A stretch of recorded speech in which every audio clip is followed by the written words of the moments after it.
वरील थंबनेल बघून तुम्हाला समजलंच असेल की आजची ही क्लास कोणत्या घटकावरती होणार आहे आणि कशा प्रकारे होणार आहे.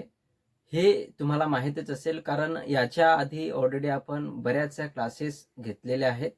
आजची जी महामॅरेथॉन आहे ती घटक नंबर 6 आणि घटक नंबर 7 साहित्य प्रवाह आणि चळवळी या दोघांना मर्ज होऊन आजची ही क्लास होणार आहे.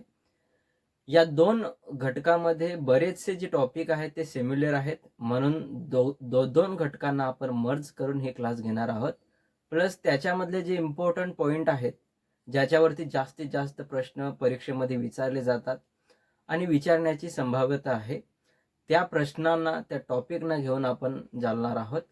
आणि बाकीचे जे क्लासेस आहेत त्या मला वाटतं आय थिंक 2 घटका मिळून आपण हे क्लास घेणार आहोत. तर ह्याच्या क्लास खूप होणार आहेत.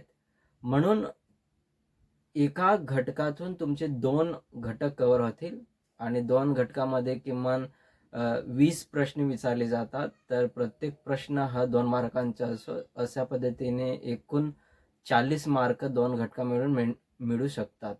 तर जे इम्पॉर्टंट पॉइंट आहेत ते आपण घेणार आहोत. तर चला आपल्या क्लासला सुरुवात करूया. ओके. तर या ठिकाणी घटक नंबर 6 आहे वाङ्मयीन चळवळींचे स्वरूप. त्याच्यामधला आपण आता जी क्लास घेणार आहोत ती आहे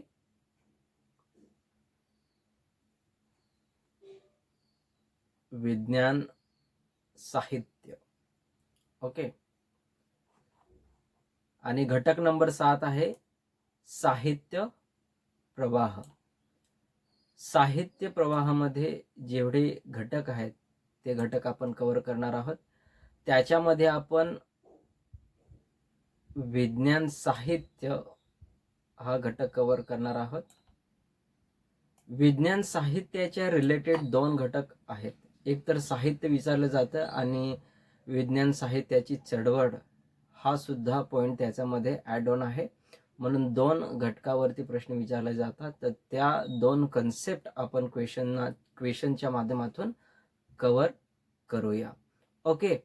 तर याच्यानंतर जे सब टॉपिक आहेत साहित्य प्रवाहाचे स्वरूप, व्याप्ती व मर्यादा, साहित्य प्रवाहाच्या निर्मिती, हे जे बाकीचे जे घटक आहेत ते घटक नंबर 6 आणि 7 मर्ज करून जेवढे सिमिलर आहेत ते सिमिलर आपण मर्ज करून क्लासेस करणार आहोत. प्लस जे डिपेंडेंट आहेत, प्रायव्हेट आहेत, त्यांना आपण वेगळ्या पद्धतीने एक सेपरेट करूया. ओके. तर चला आपल्या क्लासला सुरुवात करूया. क्लास क्वेश्चन नंबर 1 मध्ये विचारलेला आहे, the best science fiction stories या पुस्तक कोणी लिहिले आहे? ए आहे बेंजामिन अपेलने, बी आहे मायकेल स्टेपलटनने, सी आहे आयझॅक ॲसिमोव, डी आहे एव्जेनी बँडीज. ओके. म्हणून या प्रश्नाचे अचूक उत्तर असेल option number 4. Option number 4 is correct answer. Michael स्टेपलटनने the best science fiction stories या ग्रंथाची निर्मिती केलेली आहे. तर बेंजामिन ॲपेलने दी फॅन्टिस्टिक मिररम या ग्रंथाची निर्मिती केली आहे. तर डी आहे जॉन ग्रिफ्थ यांनी the redeem house dictionary of English language या ग्रंथाची निर्मिती केलेली आहे. बघा, हे पाश्चात्य विज्ञानकार आहेत आणि त्यांनी जी साहित्यकृती निर्माण केलेली आहे त्याच्यावरती ऑब्जेक्टिव्ह पद्धतीने प्रश्न विचारले जातात. सो जे खाली ऑप्शन दिलेले आहेत ते खूप इम्पॉर्टंट आहेत. तर त्यांचे जे ग्रंथ आहेत ते रिवाइज करून घ्या एकदा. ओके. ना क्वेश्चन नंबर 2 यामध्ये विचारलेलं आहे, विज्ञान कथेविषयी कोणत्या मराठी विचारवंतांनी व्याख्या केलेली आहे? मराठी व्याख्या केलेल्या विज्ञान लेखनाच्या संदर्भात खालील दिलेल्या विचारवंतांनी कोणत्या विचारवंतांनी व्याख्या केलेल्या आहेत ते या ठिकाणी विचारलेलं आहे. आणि खाली 5 ऑप्शन आहेत. त्याच्यामध्ये ए आहे निरंजन घाटे, बी आहे शिरीष गोपाळ देशपांडे, सी आहे डॉक्टर बाळ फोडके, डी आहे जयंत नारळीकर आणि ई आहे डॉक्टर विश्वेश्वर सावदेकर. म्हणून या प्रश्नाचे अचूक उत्तर असेल ऑप्शन नंबर 4 सर्व. खालील दिलेल्या सर्व विचारवंतांनी मीमांसकांनी विज्ञान कथा लेखनावरती व्याख्या केलेल्या आहेत आणि त्याच्या संदर्भात या ठिकाणी विश्लेषण दिलेले आहे. हा जो चार्ट आहे तो एकदा नीट वाचून घ्या, समजून घ्या. या ठिकाणी विज्ञान कथेविषयी विविध व्याख्याकार आहेत आणि त्याच्यामध्ये मराठी विचारवंत दिलेले आहेत. दुसऱ्या बाजूने पाश्चात्य विचारवंत दिलेले आहेत आणि या ठिकाणी मराठी विचारवंत आहेत तर निरंजन घाटे आहे, त्याच्यामध्ये शिरीष गोपाळ देशपांडे आहे, डॉक्टर बाळ फोडके आहे, जयंत नार्लीकर आहेत, डॉक्टर विश्वेश्वर सावदेकर आहेत. हे मराठी विचारवंत आहेत. याच्यावरती एक अजून प्रश्न विचारला जाईल की खालील दिलेल्या विचारवंतापैकी कोणते लेखक किंवा विचारवंत विज्ञान कथाकार किंवा विज्ञान साहित्यकार आहेत. दुसऱ्या बाजूने पाश्चात्य विचारवंत दिलेले आहेत. त्याच्यामध्ये बेंजामिन ॲपेलेने, दुसरा आहे मायकेल स्टेपलेटन, सेकंड आहे आयझॅक ॲसिमोव, डी आहे एव्हजिनी बेंडिज, ई आहे जॉन ग्रिथ, एफ आहे जॉन डब्ल्यू कॅम्पबेल आणि जी आहे हुगो मान्सबॅक. हे पाश्चात्य विचारवंत आहेत आणि पाश्चात्य विचारवंतांनी विज्ञान कथा साहित्यावरती व्याख्या केलेल्या आहेत की विज्ञान म्हणजे काय आणि विज्ञानाच्या कथा कशा स्वरूपात आहे, कथा कशी असली पाहिजे, कथेमधील जे टॉपिक आहेत त्या टॉपिक कसले असले पाहिजेत आणि त्याच्यावरती साहित्य निर्माण केले पाहिजेत. या सर्व विषयांच्या संदर्भात या सर्व विचारवंतांनी, मराठी विचारवंतांनी आणि पाश्चात्य विचारवंतांनी आपली मते दिलेली आहेत. प्लस मराठी विचारवंत आणि पाश्चात्य विचारवंत जे या ठिकाणी दिलेले आहेत ते खूप इम्पॉर्टंट विचारवंत आहेत. या विचारवंतांची साहित्य कृती, त्यांनी केलेले कथालेखन, कादंबरी लेखन जे आहे ते आपल्याला माहीत असायला पाहिजे. कारण हे जे विचारवंत आहेत याच्यावरती जास्तीत जास्त प्रश्न विचारले जातात. तर याच्या संदर्भात जी साहित्य कृती आहे ती पुढे तुम्हाला पाहायला मिळणारच. ओके. म्हणून क्वेश्चन नंबर 3 मध्ये विचारलेला आहे विज्ञान कथा या प्रकाराला खरी प्रतिष्ठा मिळालेली दिसते ती कोणामुळे? हे आहे डॉक्टर जयंत नार्लीकर, बी आहे निरंजन घाटे, सी आहे डॉक्टर बाळ फोडके, डी आहे सुबोध जावडेकर, ई आहे अरुण साधू. आणि म्हणून या प्रश्नाचे अचूक उत्तर असेल ऑप्शन नंबर ए डॉक्टर जयंत नारळीकर. या प्रश्नाचे अचूक उत्तर आहे डॉक्टर जयंत नारळीकर. आता जेव्हा आपण क्वेश्चनचा आन्सर निवडतो तेव्हा एक प्रश्न निर्माण होतो की डॉक्टर जयंत नार्लीकरच का?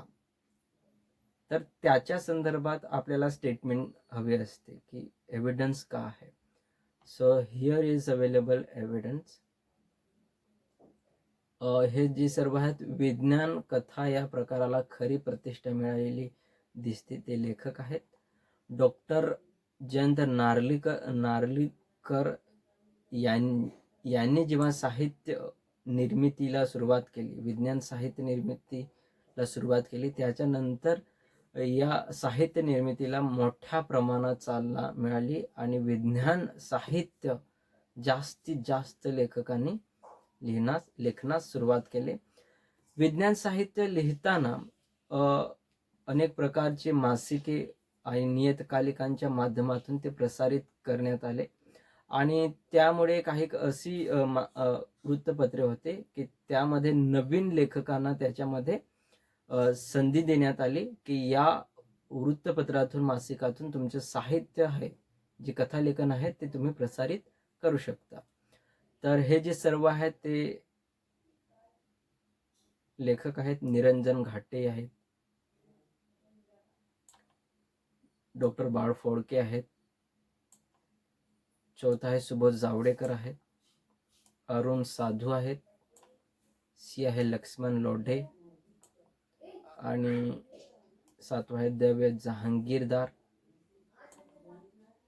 अविनाश कोल्हटकर आणि नवा आहे माधुरी शानभाग.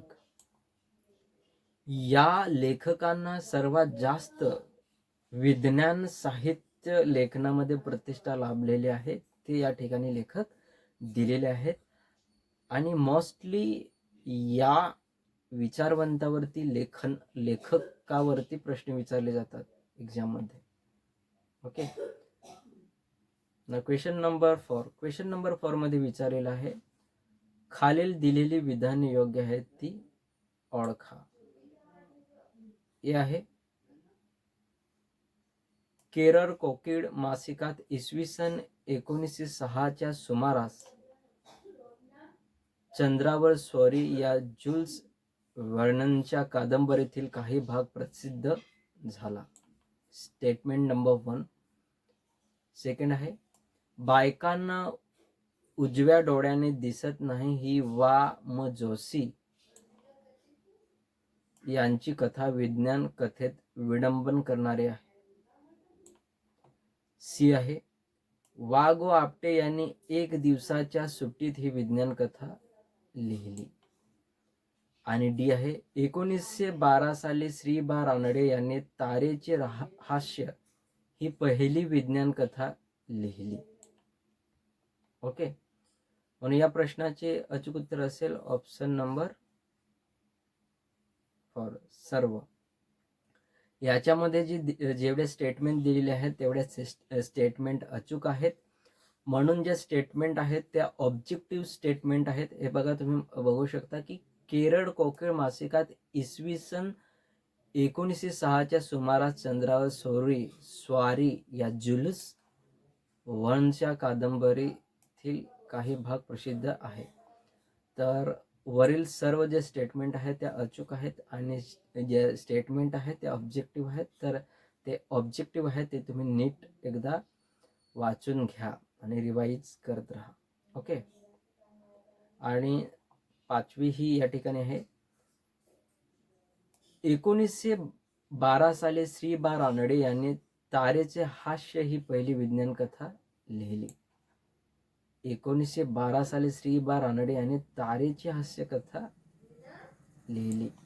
दुसरं आहे, बा रा भागवत यांनी जुल्स व्हर्नच्या अनेक विज्ञान कादंबऱ्याचे मराठीकरण केले.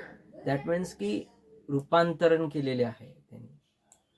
त्याच्यानंतर 7वा पॉईंट आहे, द ची सोमन दफा खाबेटे, गजानन श्री सागर, यशवंत राजनकर यांनीही मराठीत विज्ञान कथा लिहिलेल्या आहेत. काही फेमस कथाकार असतात, त्या कथाकारांविषयीच आपल्याला माहिती असते, परंतु त्याच्यापेक्षा जरा कमी फेमस असतात. परंतु त्यांची जी साहित्यकृती त्यांनी निर्माण केलेली असते ती खूप प्रसिद्ध असते. तर ते सुद्धा लेखक आपल्याला माहीत असणं गरजेचं आहे. प्लस त्यांनी जी साहित्यकृती निर्माण केलेली आहे त्या साहित्यकृतीच्या संदर्भात सुद्धा आपल्याला बेसिक माहिती असायला पाहिजे, ज्याच्यावरून प्रश्न विचारले जातात. त्याच्यानंतर 8 आहे, नारायण धारप यांच्या भय कथा ही अनेकदा विज्ञानाचा आधार घेतात. 9 आहे मालबा केळकर, दिबा मोकासी यांनी विज्ञान कथा लिहिलेल्यांचे दिसतात. एक्सप्लेनेशन्स पूर्ण का मी एक्सप्लेन करतोय बिकॉज स्पष्टीकरणामध्ये ऑब्जेक्टिव्ह आहेत आणि ऑब्जेक्टिव्ह जे आहेत त्याच्यावरती प्रश्न विचारले जाऊ शकतात. ओके, तर क्वेश्चन नंबर 5 मध्ये विचारलेला आहे, मंगळावर स्वारी ही विज्ञान कथा कोणी लिहिलेली आहे? खाली 5 ऑप्शन आहेत. डॉक्टर जयंत नार्लीकर, निरंजन घाटे, सी आहे डॉक्टर बाळ फोडके, डी आहे सुबोध जावडेकर आणि ई आहे भारा भागवत. तर मंगळावर स्वारी ही विज्ञान कथा कोणी लिहिलेली आहे? 5 अचूक पर्याय आपल्याला या ठिकाणी निवडायचा आहे.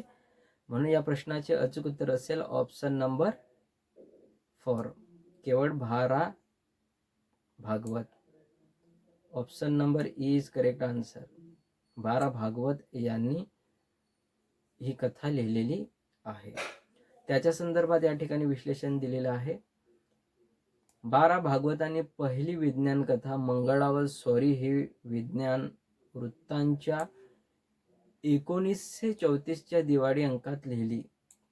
त्याच्यानंतर उडती तबकडी हा त्यांचा मराठीतला पहिला संपूर्ण विज्ञान कथा संग्रह आहे. बघा, विज्ञान कथा आणि विज्ञान कथा संग्रह हे दोन्ही अलग अलग आहेत. विज्ञान कथा संग्रह म्हणजे एका संग्रहामध्ये जास्तीत जास्त कथा असतात आणि कथा म्हणजे केवळ एक कथा असते. ओके. तिसरं आहे भारा भागवत यांनी जुल्स व्हर्न, एच.जी. वेल्स यासारख्या चांगल्या साहित्यिकांच्या सुबोध मराठी अवतार घडवला आणि मराठीत विज्ञान साहित्य रुजवले, ते लोकप्रिय केले. त्यांच्या या ठिकाणी सर्व कथा दिलेल्या आहेत. जुल्स वेन्सच्या from the earth to the moon, चंद्रावरील स्वारी 1972, around the world in 80 days, झपाटलेला प्रवासी 1993. हे काय रूपांतरित आहेत. 20,000 लीग अंडर द सी, समुद्र सैतान 1957. तसेच एच.जी. वेल्स यांच्या द इनव्हिजिबल मॅन, अदृश्य माणूस 1972 यासारख्या कादंबऱ्या त्यांनी रूपांतरित साठी निवडल्या.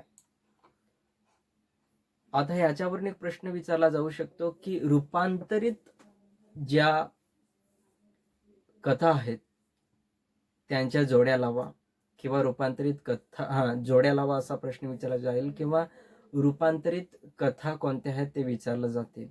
तर त्याच्यापैकी अचूक पर्याय आपल्याला निवडायला लागेल. म्हणून हे ज्या साहित्य आहे ते आपल्याला नीट रिवाइज करायचं आहे. ओके. नाव क्वेश्चन नंबर 6 मध्ये विचारलेला आहे, माझे नाव रमाकांत वालवलकर हा विज्ञान कथा संग्रह कोणाचा आहे? ए आहे द पा खांबेटे, बी आहे भारा भागवत, सी आहे नारायण धारप, डी आहे सुबोध जावडेकर. काय प्रश्न विचारलेला आहे? माझे नाव रमाकांत वालवकर हा कथासंग्रह कोणाचा? या प्रश्नाचे अचूक उत्तर असेल ऑप्शन नंबर ए, द पा खांबेटे यांचा हा विज्ञान कथासंग्रह आहे. त्यांच्या संदर्भात या ठिकाणी स्पष्टीकरण दिलेले आहे. द पा खामटे हे लोकप्रिय लेखक होते. त्यांनी माझे नाव रमाकांत वालवलकर 1958 मध्ये कथासंग्रह लिहिला. त्याच्यानंतर त्यांनी चंद्रावरचा खून हा कथासंग्रह सुद्धा समाविष्ट आहे. तसेच भयानवाड्याची खिडकी ही द.पा. खोमटे यांची एक चांगली कथा आहे.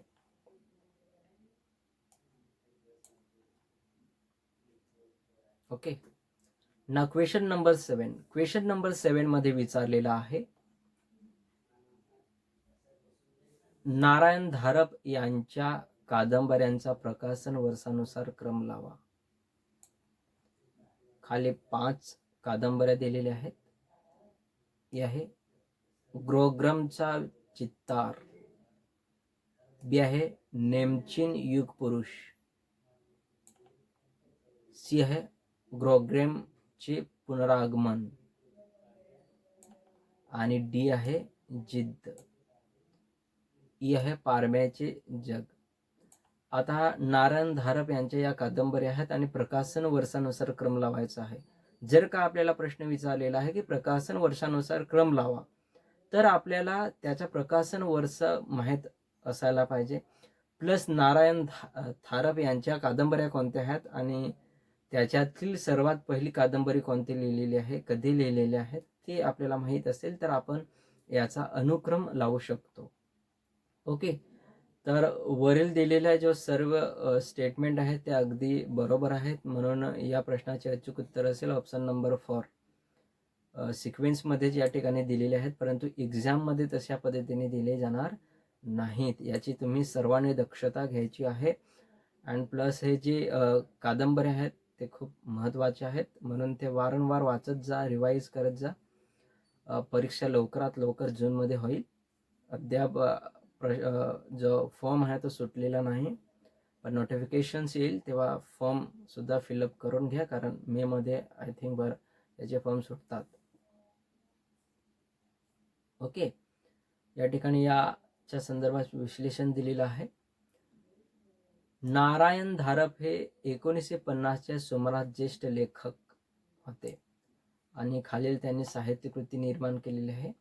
आता जे आपण कथाकार दिलेले आहेत, लेखक आहेत, त्याच्यावरती कधी कधी प्रश्न विचारला जातो की जन्मानुसार क्रम लावा. तर त्यांचा जो काळ आहे तो सुद्धा तुम्ही एकदा लक्षात ठेवून घ्यायचा आहे. तर ग्रोग्रमचा चित्तार 1968 मध्ये लिहिलेली आहे कादंबरी, प्रकाशित झालेली आहे. त्याच्यानंतर नेमचिन युग पुरुष 1970 मध्ये, ग्रोग्रमचे पुनरागमन 1973 मध्ये, डी आहे जिद्द 1974 मध्ये आणि ई आहे पारब्याचे जग 1957 मध्ये. या 5 ज्या कादंबऱ्या आहेत त्या कादंबऱ्या नारायण धारप यांनी लिहिलेल्या आहेत. आणि तसे त्यांनी विज्ञान यात्रा हा वैशिष्ट्यपूर्ण संग्रह लिहिलेला आहे. यात अवकाश प्रवास, कालप्रवास, यंत्रमानव, संगणक, अद्वितीय शक्ती, वेगळ्या मिती, समांतर विश्व आणि स्वैर कल्पना विलास असा विज्ञान कथेच्या 8 प्रकारांचे दर्शन घडणाऱ्या निवडक कथा यामध्ये आहेत. ओके. तर वरील जे स्टेटमेंट आहेत ते वाचून घ्यायचे आहेत. ना क्वेश्चन नंबर 8. क्वेश्चन नंबर 8 मध्ये विचारलेला आहे, डॉक्टर जयंत नार्लीकरांनी खालील कोणत्या विज्ञान कथांची निर्मिती केलेली आहे. खाली 5 विज्ञान कथा दिलेल्या आहेत. ए आहे कृष्णविवर, बी आहे धूमकेतू, सी आहे उजव्या सोंडेचा गणपती, डी आहे यशाची देणगी आणि ई आहे प्रेषित. म्हणून या प्रश्नाचे अचूक उत्तर असेल ऑप्शन नंबर ए.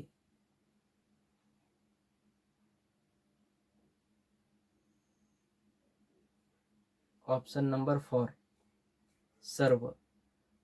वरील दिलेल्या सर्व साहित्यकृती जी आहे ती जयंत नार्लीकरांच्या नावावरती येते. विज्ञान कथेला खरी प्रतिष्ठा लाभली ती जयंत नार्लीकर यांनी विज्ञान कथा लिहिल्यानंतर जयंत नार्लीकर यांनी मन्वंतर घडवणारी विज्ञान कथा लिहिली. डॉक्टर जयंत नार्वेकरांनी इसवी सन 1974 पासून विज्ञान कथा लेखनाला आरंभ केला.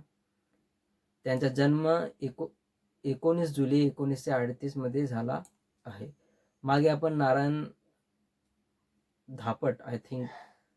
धापटचा जो जन्मकाळ आहे तो बघितला. त्याच्यानंतर जयंत नार्वेकरांचा जो जन्म आहे ते 1974 बघितला. तर हे जे पॉईंट आहे ते जरा लक्षात ठेवत जायचं आहे. तर त्यांची जी पहिली प्रसिद्ध कथा आहे ती कृष्णविवर ही कथा आहे. या कथेला विज्ञान परिषदेतर्फे प्रथम पारितोषिक मिळालेले आहे. यानंतर धूमकेतू, उजव्या सोंडेचा गणपती, यशाची देणगी, प्रेषित, ॲथेन्सचा प्लेग या निरनिराळ्या विज्ञान कथाविषयी स्पर्श करणाऱ्या कथा त्यांनी लिहिलेल्या आहेत. त्याच्यानंतर सॉफ्ट सायन्सेसकडून हार्ड सायन्सेसकडे मोहरा वळणारी कथा त्यांनी लिहिलेली आहे. सॉफ्ट सायन्सेसकडून हार्ड सायन्सेसकडे मोहरा वळणारी कथा. तर ही जी कथा आहे ते सर्वांनी लक्षात ठेवायची आहे. त्यांची जी साहित्यकृती आहे ती एकदा वारंवार वाचायचं आहे, रिवाईज करायचं आहे. कारण जयंत नार्वेकर पुढे जेवढे येणार आहेत लेखक ते खूप महत्त्वाचे आहेत परीक्षेच्या दृष्टीने. ओके, आणि त्यांच्यावरती प्रश्न विचारले जातातच ना. क्वेश्चन नंबर 9 मध्ये विचारलेला आहे, बाळ फोडके यांनी खालीलपैकी कोणत्या कथा लेखन केलेली नाही? खालील कोणती कथा लेखन बाळ फोडके यांनी केलेल्या नाहीत? ए आहे गुड बाय अर्थ, बी आहे गोलमाल अखेरचा प्रयोग, सी आहे खिडकीलाही डोळे, डी आहे दुसरा आईन्स्टाईन, ई आहे गिनविंग. म्हणून या प्रश्नाचे अचूक उत्तर असेल ऑप्शन नंबर 4. कोणती साहित्य कृती निर्माण केलेली नाही? तर डी आहे दुसरा आईन्स्टाईन या कथाची त्यांनी निर्मिती केलेली नाही. त्याच्यानंतर गिनविन ही कथा सुद्धा त्यांनी लिहिलेली नाही. आणि या प्रश्नाच्या संदर्भात या ठिकाणी विश्लेषण दिलेलं आहे. बाळ फोडके यांच्या विज्ञानाच्या संदर्भात या ठिकाणी विज्ञान कथाकारच्या संदर्भात या ठिकाणी विश्लेषण दिलेलं आहे. त्यांचे युरेका, अमानुष, चिरंजीव, गुड बाय अर्थ, गोलमाल, अखेरचा प्रयोग, खिडकीलाही डोळे असतात, व्हर्च्युअल रियालिटी, गर्भार्थ हे उल्लेखनीय विज्ञान कथासंग्रह आहेत. हे वरील काय आहेत? कथासंग्रह आहेत. आणि वरील जे कथासंग्रह आहेत ते खूप इम्पॉर्टंट आहेत. त्याच्यानंतर लक्ष्मण लोढे यांनी 22 जुलै 1995 मध्ये ते 1984 आणि दुसरा आईन्स्टाईन 1989 मध्ये कथासंग्रह लिहिला आहे. शिवाय त्यांनी गिनविन 1984 मध्ये ही विज्ञान कादंबरी लिहिलेली आहे. तर हे जे वरील स्टेटमेंट आहे ते लक्ष्मण लोढे यांची ती साहित्यकृती आहे, कथासंग्रह आहेत. चौथा आहे फसव्या विज्ञान कथा असा सेरा विश्वेश्वर सावदेकर यांनी त्यांच्या विज्ञान कथेवर मारला आहे. त्याच्यानंतर मला फाशी द्या हद्दपार संजीवनी या कथामध्ये कथा, विज्ञान आणि रहस्य यांचा चांगला मेळ साधलेला दिसतो. हे जे सर्व कथासंग्रह आहेत ते कथासंग्रह एकदा तुम्ही वाचून घ्यायचे आहे, रिव्हिजन करून घ्यायचं आहे. याच्या संदर्भात बरेचसे प्रश्न विचारले जातात. क्वेश्चन नंबर 10 मध्ये विचारलेला आहे, निरंजन घाटे यांच्या नावावरती खालील कोणत्या कादंबऱ्या आहेत? या ठिकाणी कोणत्या निरंजन घाटेंच्या नावावरती कादंबऱ्या आहेत ते विचारलेलं आहे. ए आहे झू 1989, बी आहे भविष्यवेध 1989, सी आहे रामचे आगमन 1974, डी आहे कालयंत्राची करामत 1974 आणि ई आहे स्विस जॅक 1984. म्हणजे या प्रश्नाचे अचूक उत्तर असेल ऑप्शन नंबर 4 सर्व. त्यांच्या नावावरती झू आहे, भविष्यवेध 1998, ह्या सर्व साहित्य कृती जे कथासंग्रह आहेत त्यांनी लिहिलेले आहेत. त्याचे सर्व विश्लेषण या ठिकाणी दिलेलं आहे. व्हिडिओ पॉज करून तुम्ही वाचू शकता. ओके. ना क्वेश्चन नंबर 11. क्वेश्चन नंबर 11 मध्ये विचारलेला आहे, सुबोध जावडेकर यांनी खालील कोणत्या कथांची निर्मिती केलेली नाही. काय विचारलेलं आहे, कोणत्या कथांची निर्मिती केलेली नाही. ते आहे कुंती, बी आहे विद्याहरण, सी आहे कांचन मृग, डी आहे गुगली आणि ई आहे वामनाचे चौथे पाऊल. म्हणून या ठिकाणी या प्रश्नाच्या संदर्भात विश्लेषण दिलेले आहे. कोणते साहित्यकृती निर्माण केलेली नाही, तर ए, बी आणि सी या साहित्यकृतीची निर्मिती केलेली नाही. ए आहे कुंती, त्यांनी लिहिलेली नाही. विद्याहरण हे त्यांनी लिहिलेले नाही. सी आहे काचन मृग, हे त्यांनी लिहिलेलं नाही. या कथासंग्रहाची निर्मिती त्यांनी केलेली नाही.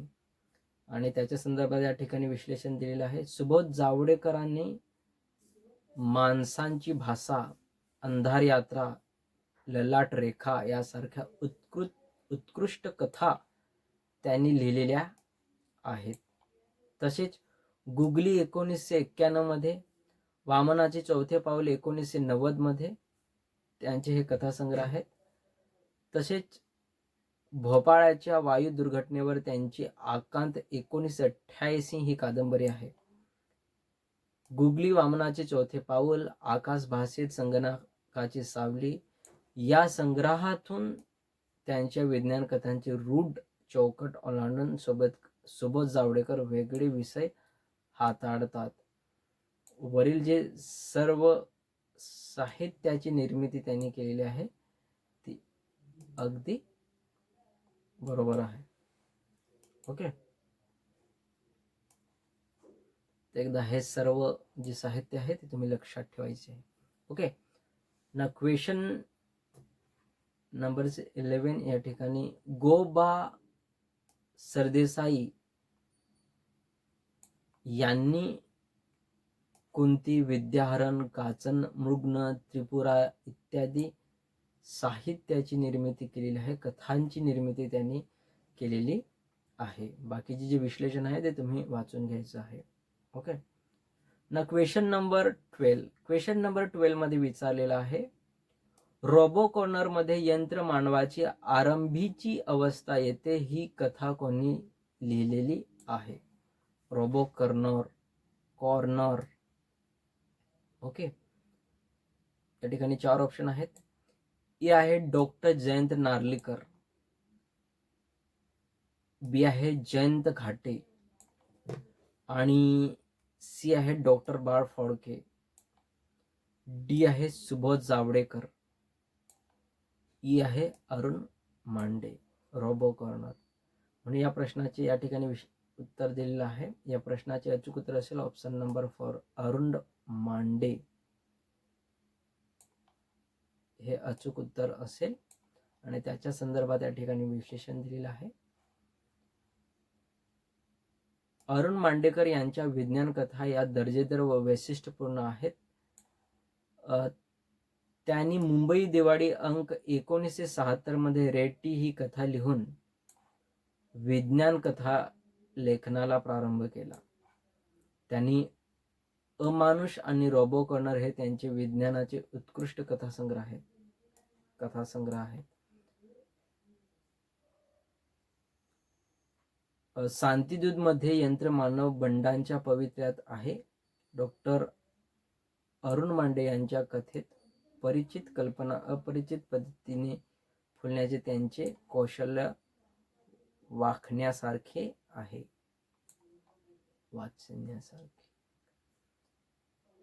त्याच्यानंतर मराठी विज्ञान कथेची परंपरा समृद्ध करणारे आणि काही महत्त्वाचे लेखक या ठिकाणी दिलेले आहेत. लेखक का इम्पॉर्टंट आहेत, तर जे आपल्याला जे प्रसिद्ध लेखक असतात त्यांनाच आपण वारंवार वाचतो, रिव्हिजन करतो, परंतु त्याच्यामध्ये असे काही ऑप्शन दिले जातात त्यांच्यावरती आपली कधी नजर नसते. म्हणून हे जे लेखक आहेत ते खूप इम्पॉर्टंट आहे. कोमेकर, प्रभाकर सोवनी, रवी सोवनी व ची सोमन, ग टिडकर, मग सुर्वे, दिबा मोकासी, गजानन क्षीरसागर, धनंजय जोशी, क्रूज जोशी, श्रीनिवास सारंगपाणी, प्रदीप आणि वरील हे सर्व जे लेखक आहेत त्यांनी सुद्धा बऱ्याचशा विज्ञान कथा लिहिलेल्या आहेत. त्याच्यानंतर या महिला विज्ञान कथा आहेत रेखा बँजल, माधुरी सानभाग, सुबदा घोंगटे या कथा लेखिका आहेत. ओके. वैशाली बालसिंह, माधुरी उटगीकर असा संशोधक समीक्षक स्त्रिया ही विज्ञान साहित्याच्या न रोडलेल्या क्षेत्रात आत्मविश्वासाने वावरताना दिसतात. ओके. ना क्वेश्चन नंबर 13. क्वेश्चन नंबर 13 मध्ये विचारलेला आहे, अमेझिंग स्टोरीज नावाचे विज्ञानावर आधारित मासिक कोणी काढले? खाली 5 ऑप्शन आहे. Hugo Gernsback, Jules Verne's, H G. Wells, John Campbell, Arthur clerk.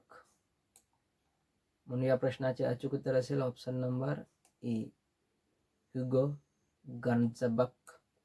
Okay. आणि त्याच्या संदर्भात या ठिकाणी विश्लेषण दिलेलं आहे. 1928 मध्ये त्यांनी अमेरिकन संशोधकाने अमेझिंग स्टोरीज नावाचे विज्ञानावर आधारित मासिक काढले. ओके. त्यांनी विज्ञान कथेला सायंटिफिक्शन असे नावे दिले. ओके. ना क्वेश्चन नंबर 14. क्वेश्चन नंबर 14 मध्ये विचारलेला आहे, खालील दिलेल्या कादंबरीचा प्रकाशन वर्षानुसार क्रम लावा. ये आहे from the earth to the moon, ये आहे adventures of captain Hatteras, C आहे the first man in the moon, D आहे द टाइम मशीन, आणि ई आहे the war of the world. या कादंबऱ्याच्या प्रकाशन वर्षानुसार क्रम लावायला दिलेला आहे. आय ऑलवेज म्हणतो की ह्याचे जे प्रकाशन वर्ष आहे ते कन्फर्म रट्टून टाकायचे. म्हणून या प्रश्नाचे अचूक उत्तर असेल ऑप्शन नंबर 4.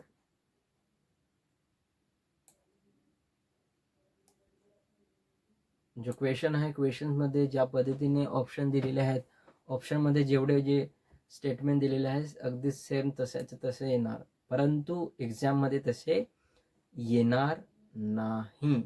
कारण मी जाणबुजून तुम्हाला रिवाईज करण्यासाठी मी त्या पद्धतीने क्वेश्चन्स काढलेत. का? तर तुम्हाला रिवाईज करायला सोपं जावं. ओके. आणि या ठिकाणी त्याचे सनावडे आहेत. From the earth to the moon 1865 मध्ये, ॲडव्हेंचर्स ऑफ कॅप्टन हॅट्रेस 1866 मध्ये, the first man in the moon 1902 मध्ये, द टाइम मशीन 1895 मध्ये, the war of the world 1898 मध्ये. ओके. आणि त्याच्यातल्या काही दुसरे जे कादंबऱ्या आहेत, कथासंग्रह आय थिंक आहेत, ते the war of the world 1898 मध्ये आणि the first man in the moon 1902 मध्ये. ओके. ना क्वेश्चन नंबर 15. क्वेश्चन नंबर 15 मध्ये विचारलेला आहे, वेन द ॲटम्स फेल्ड ही कथा कोणी लिहिली?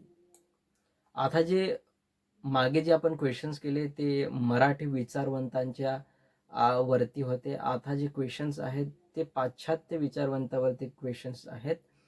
आणि पुढे जे क्वेश्चन्स येतील ते विज्ञान चळवळीच्या आधारावरती येतील, संकल्पनेच्या आधारावरती येतील.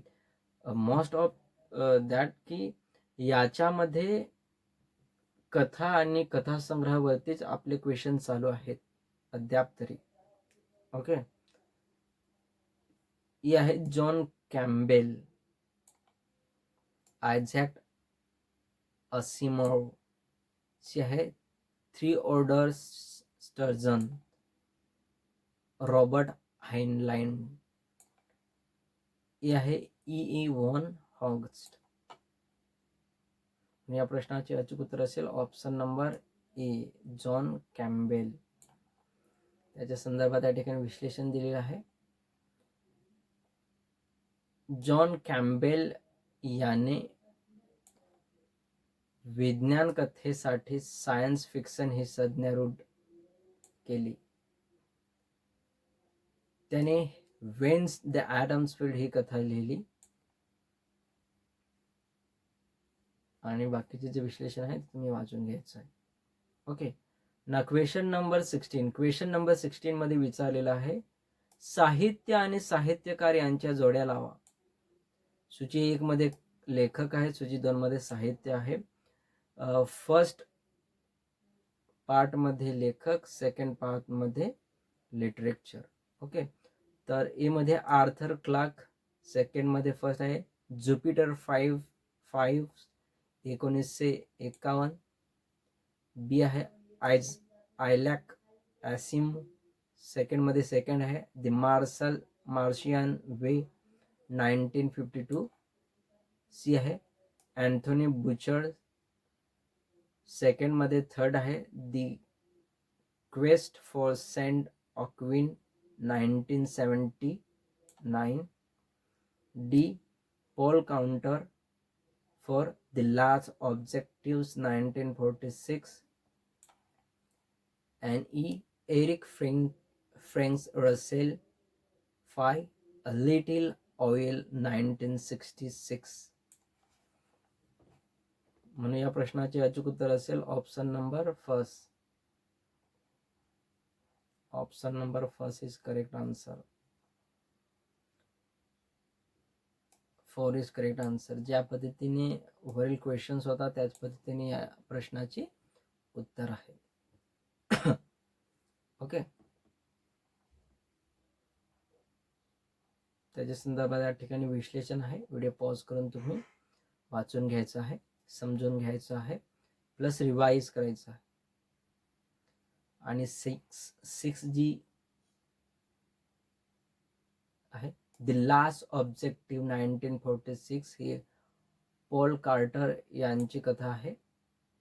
7 आहे मादकाई रॉसवर्ड यांची लेवल 7 1969. 8 मध्ये आहे एरिक फ्रेक्स रसेल यांची विज्ञान कथा चाकोरी बाहेरील विज्ञान कथा म्हणून ओळखल्या जातात.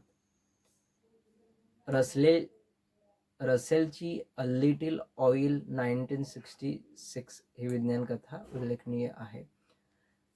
ह्या जेवढ्या ज्या कथा आहेत, कथा संग्रह आहेत, प्लस त्याचे जे लेखक आहेत ते एकदम रट्टून टाकायचे. मागे जो 2024ची जी एक्झाम झाली त्या एक्झाममध्ये पाश्चात्य विचारवंतांच्या बेसिसवरती प्रश्न विचारलेले आहेत.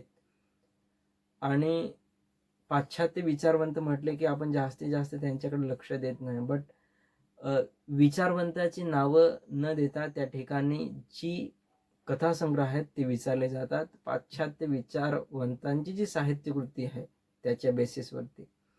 म्हणून साहित्यकृती प्लस लेखक आठवण ठेवायचे. Okay.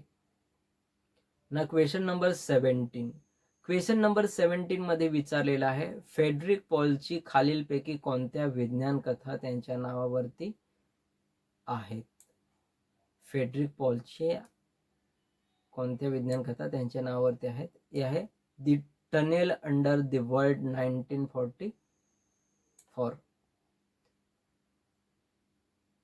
54. A stranger in a strange land 1961.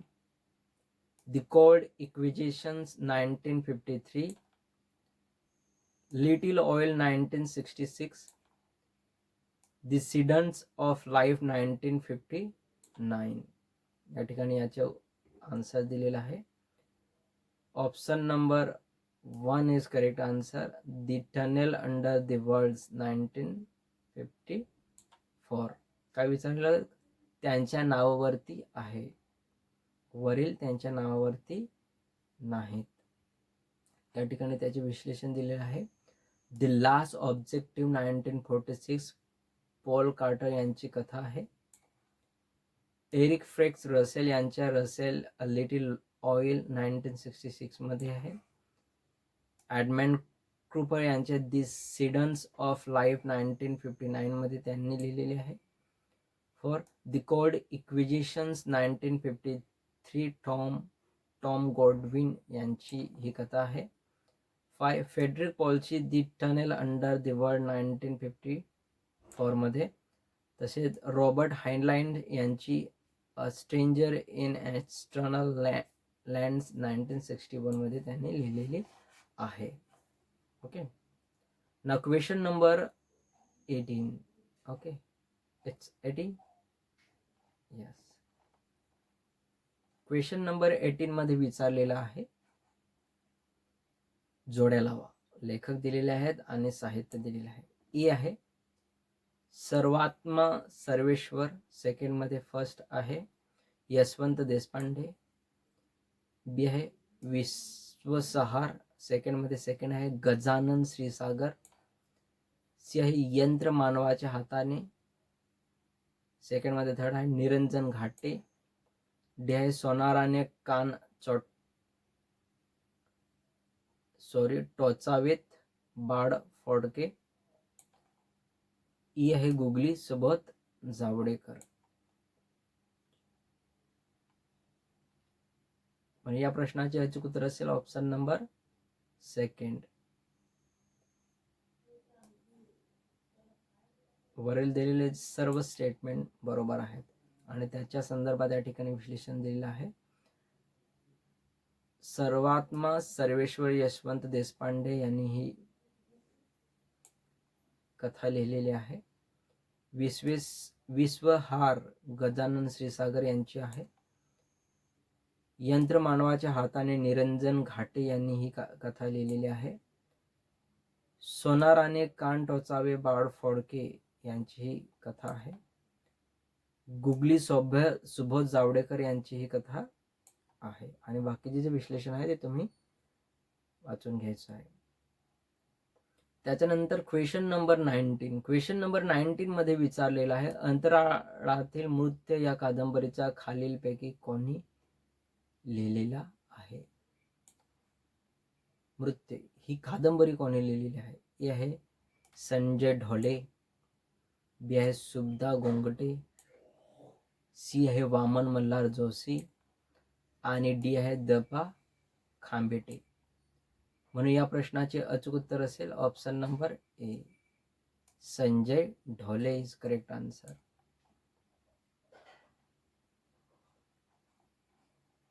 अंतराळातील मृत्यू संजय ढोले यांनी ही लिहिलेली आहे. तसेच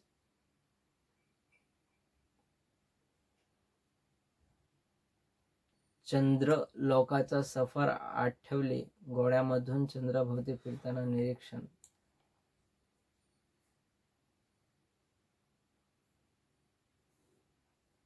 चंद्रावरचा खून द.पा. खोपटे त्यांनी लिहिलेली आहे. आकाश आणि जमीन दिबा मोकासी यांनी लिहिलेला आहे. ओके, ना क्वेश्चन नंबर 20. क्वेश्चन नंबर 20 मध्ये विचारले आहे, सर्वेल इन्स्ट्रक्ट ही विज्ञान कथा कोणी लिहिलेली आहे? ही आहे लक्ष्मण लोढे. बी आहे जयंत नार्लीकर. सी आहे निरंजन घाटे. डी आहे डॉक्टर बाळ फोडके आणि ई आहे सुबोध जावडेकर. म्हणून या प्रश्नाचे अचूक उत्तर असेल option number A, Lakshman Lodhe.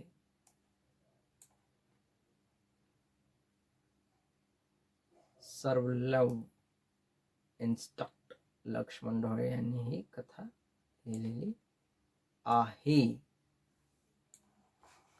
Okay. ना क्वेश्चन नंबर 21. क्वेश्चन नंबर 21 मध्ये विचारलेला आहे, मराठी विज्ञान साहित्य प्रकाशित करण्यासाठी खालीलपैकी कोणत्या नियतकालिकांनी प्रोत्साहन दिले?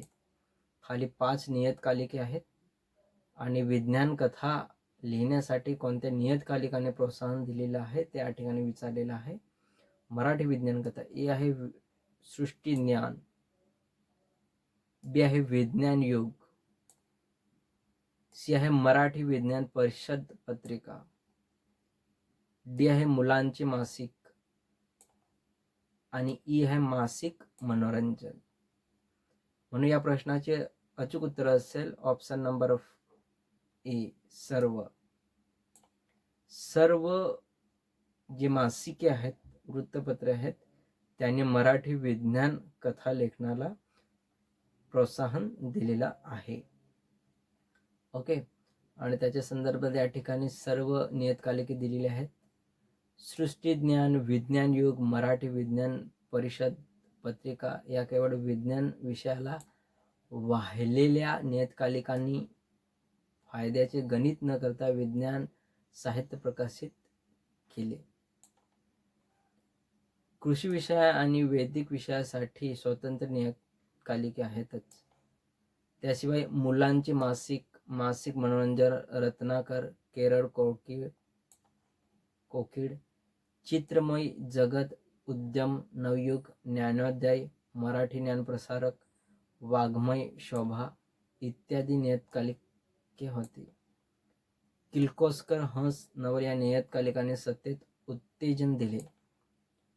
आता फक्त मराठी विज्ञान परिषद पत्रिका उरली आहे.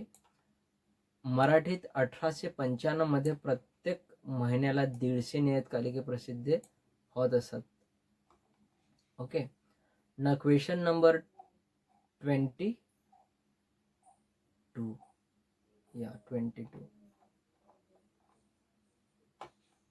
क्वेश्चन नंबर 22 मध्ये विचारलेला आहे, चंद्रकांत आणि धनंजय मासिकाचे संपादक कोण आहेत? खाली 5 ऑप्शन आहेत. ए आहे श्री शंकरराव कुलकर्णी, बी आहे प्रा. प. वी. सोवणी, सी आहे प्रा. रा. वी. सोवणी, डी आहे प्रा. जयंत नार्लीकर आणि ई आहे श्री निरंजन घाटे. म्हणून या प्रश्नाचे अचूक उत्तर असेल ऑप्शन नंबर ए, श्री शंकरराव कुलकर्णी. आणि त्याच्या संदर्भात या ठिकाणी विश्लेषण दिलेलं आहे. चंद्रकांत आणि धनंजय मासिकाचे संपादक श्री शंकरराव कुलकर्णी यांनी सातत्याने विज्ञान कादंबरी प्रसिद्ध केली.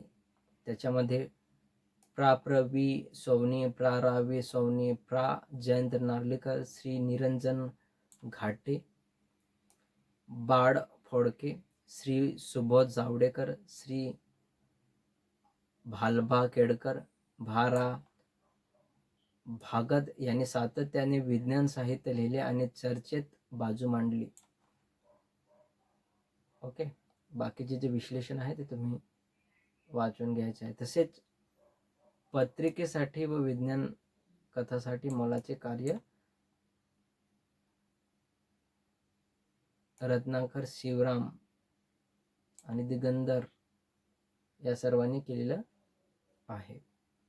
ना क्वेश्चन नंबर 23. मराठीत जे महत्त्वाचे विज्ञान कोश तयार झाले त्यात गणित ज्ञानकोश कोणी केलेला आहे? ए आहे प्रा. ल. वा. गुजरांचा, बी आहे मारुती चित्तमपल्ली, सी आहे अशोक महादेव जोशींचा आणि डी आहे सुधाकर भालेराव, ई आहे वसंत कर्डिले. म्हणून या प्रश्नाचे अचूक उत्तर असेल ऑप्शन नंबर ए, प्रा. ल. वा. गुजरांचा. Option number 1 is correct answer.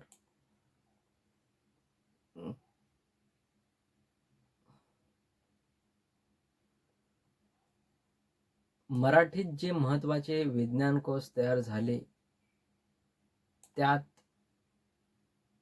प्रा ल वा गुजरांचा गणित ज्ञानकोश, सेकंड आहे मारुची चित्तमपल्ली यांचा पक्षीकोश, अशोक महादेव जोशींचा कृषी ज्ञानकोश, सुधाकर भालेराव व वसंत कर्डिल यांचा सुगम विज्ञानकोश, पाचवा शंकर गोपाळ भिडे यांचा यंत्रालयाचा कोश, आणि सहावा आहे विवेक पराजे व मिलिंद वाटवे यांचा आपली सृष्टी आपले धन. हे जे कोश आहेत तर कोशाच्या संदर्भात सुद्धा प्रश्न विचारले जातात. याच्यावरून 2 प्रश्न विचारले जातील. एक तर या पद्धतीचा, दुसरा असेल मॅचिंगचा, सेकंड असेल अनुक्रम प्रकाशन वर्षानुसार क्रम लावा, आणि सेकंड असेल ऑब्जेक्टिव्ह पद्धतीने हा प्रश्न विचारला जाऊ शकतो. ना क्वेश्चन नंबर 24, खालील दिलेल्या पर्यायापैकी अचूक पर्याय निवडा. हे आहे सुरेशचंद्र वारगडे यांचा भारतीय वन्यप्राणी कोश, बी आहे राघव श्रीखंडे यांचा विज्ञान कोश, सी आहे मोहन आपटे यांचा शतक शोधांचे, आणि डी आहे उन्मेष प्रकाशनाचा संपूर्ण वनिता कोश, आणि ई आहे माधव कानिटकरांचा गृहिणी गाथा. म्हणून वरील जेवढ्या स्टेटमेंट दिलेले आहेत ते सर्व स्टेटमेंट बरोबर आहेत, प्लस ते ज्या स्टेटमेंट आहेत ते ऑब्जेक्टिव्ह स्टेटमेंट आहेत. तर त्या स्टेटमेंटवरती तुमची एकदा नजर टाका. म्हणजे या प्रश्नाचे अचूक उत्तर असेल ऑप्शन नंबर 4, सर्व स्टेटमेंट बरोबर आहेत.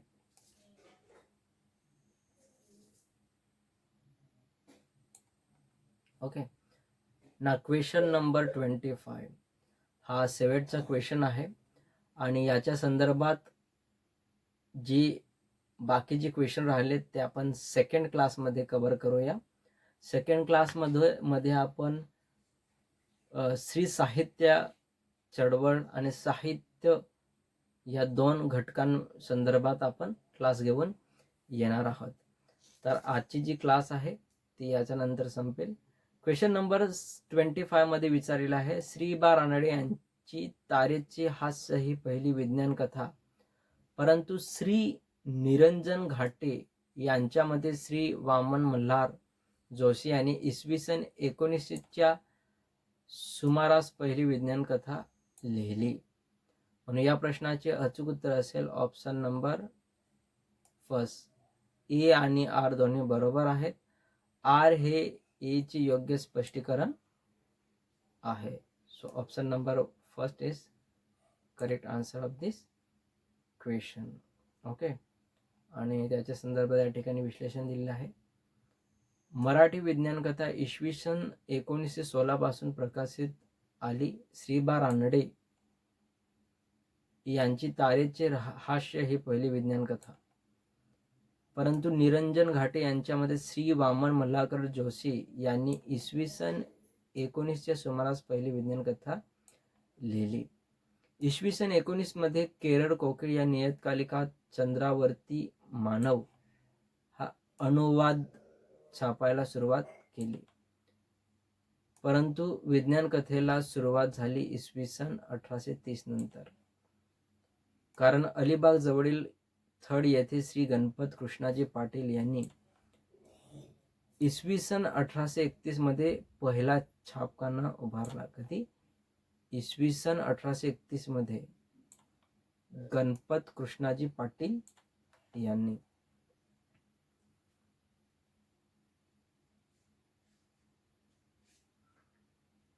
आजची ही आपली क्लास या ठिकाणी कंप्लीट झालेली आहे. मागील ज्या क्लासेस जर तुम्ही अटेंड केले नसतील तर त्या क्लासेसची लिंक मी डिस्क्रिप्शनमध्ये दिलेली आहे, जाऊन चेकआउट करा.